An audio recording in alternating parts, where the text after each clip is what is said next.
Flag carrier Philippine Airlines on Tuesday updated its list of domestic flights scheduled to operate from August 19 to 31, 2020. Our flight schedules are highly subject to change for reasons beyond our control, PAL said in an advisory.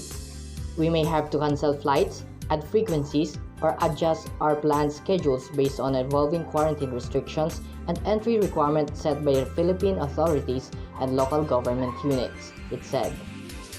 Below are PAL's domestic flight operations. Domestic flight operations. Fly from Cebu, Cagayan de Oro, 2 times weekly. Davao, once a week. Dipolog, 2 times weekly.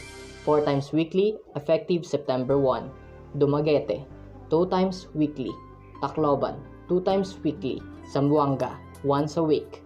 Fly from Clark, Davao, once a week. Fly from Manila, effective August 19, 2020. Legazpi, 4 times weekly. Puerto Princesa, 2 times weekly. Cebu, 2 times daily. Iloilo, once a week. Tacloban, 3 times weekly. Butuan, 4 times weekly. Cagayan de Oro, 4 times weekly. Dipolog, 3 times weekly. Puzamis, 3 times weekly.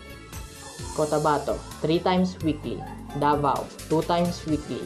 General Santos, 2 times weekly. Pagadian, 3 times weekly. Zamboanga, 2 times weekly.